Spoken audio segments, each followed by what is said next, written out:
Hello viewers, আসসালামু আলাইকুম। Welcome to back my YouTube channel. বরাবরের মতন চলে আসলাম আরেকটি নতুন ভিডিও নিয়ে। প্রতিদিন স্কিন কেয়ার রুটিনে আমাদের প্রয়োজন একটি সিরাম, নাইট ক্রিম বা ময়শ্চারাইজার ক্রিম। এইগুলো আমাদের স্কিন কেয়ারের জন্য খুবই গুরুত্বপূর্ণ প্রোডাক্ট। সিরাম বা নাইট ক্রিম আমরা সবাই ব্যবহার করি, কিন্তু এর ব্যবহার বিধিটা সবাই জানি না। তাই তো আমাদের সবার মনে কৌতূহল যে সিরাম ব্যবহার করলে কি নাইট ক্রিম বা ময়শ্চারাইজার ক্রিম ইউজ করা যাবে। হ্যাঁ আপুরা, তোমরা সিরাম ব্যবহার করার পরে নাইট ক্রিম বা যে কোনো ময়শ্চারাইজার ক্রিম ইউজ করতে পারবে।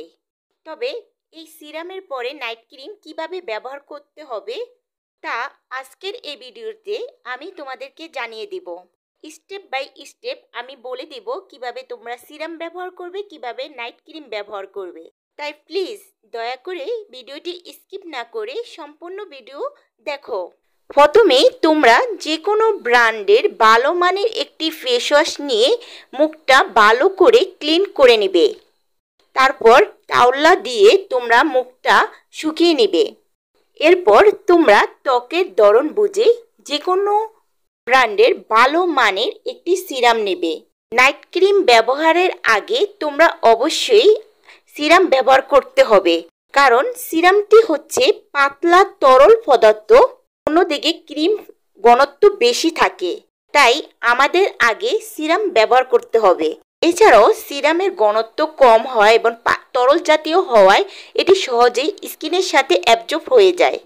তাই তোমরা মুখটা ক্লিন করে এবং নাইট ক্রিম লাগানোর আগে এই মধ্যবর্তী সময় সিরামটি ইউজ করবে। আর এই সিরাম নির্বাচনের ক্ষেত্রে আমি তোমাদেরকে বলবো, তোমরা যদি ত্বকটাকে ফর্সা এবং উজ্জ্বল দাগমুক্ত করতে চাও তাহলে ভিটামিন সি জাতীয় সিরামগুলো তোমরা নির্বাচন করতে পারো, এবং বার্ধক্য, অ্যান্টি এজিংয়ের এবং মেস্তা দাগের যাদের সমস্যা তারা গ্লাইকোলিক বা রেটিনল জাতীয় সিরামগুলো ইউজ করতে পারো। আর যাদের ব্রণের সমস্যা আছে তারা টিটি অয়েলযুক্ত সিরামগুলো নির্বাচন করতে পারো, এবং স্যালিসিলিক অ্যাসিডযুক্ত সিরাম। এই সিরামটা তোমরা কিভাবে ইউজ করবে? ফার্স্ট, সিরামের সাথে যে ড্রপারগুলো থাকে সেই ড্রপারের সাহায্যে তোমরা 2 থেকে 3 ফোঁটা সিরাম নেবে, এবং এই সিরাম তোমরা হালকাভাবে ত্বকে অ্যাপ্লাই করবে। হালকাভাবে অ্যাপ্লাই করলেই দেখবে এটি খুব সহজেই ত্বকের সাথে অ্যাবজর্ব হয়ে যাবে। এটি যখন তোমাদের স্কিনের সাথে পুরোপুরি অ্যাবজর্ব হয়ে যাবে, এজন্যে তোমাদের সময় লাগবে 5 থেকে 7 মিনিট। 5 থেকে 7 মিনিট অপেক্ষা করার পর তোমরা যে কোনো নাইট ক্রিম স্কিনে অ্যাপ্লাই করবে। আর নাইট ক্রিম ছাড়াও তোমরা যে কোনো ময়শ্চারাইজার ক্রিমও ব্যবহার করবে এভাবে। আর তোমরা যদি নাইট ক্রিম ব্যবহার করতে চাও তাহলে অবশ্যই কিছু সতর্কতা রয়েছে।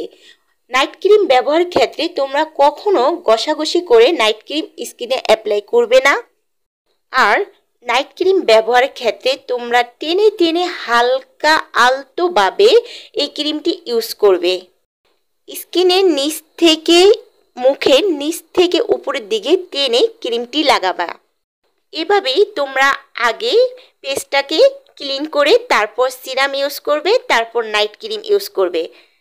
তো আশা করা যায় আজকের এই ভিডিও থেকে তোমরা জানতে পেরেছো যে সিরাম ব্যবহার করার পরে নাইট ক্রিম বা যে কোনো ময়শ্চারাইজার ক্রিম তোমরা ইউজ করতে পারবে। তো এই ছিল আজকের মতন। ধন্যবাদ সবাইকে।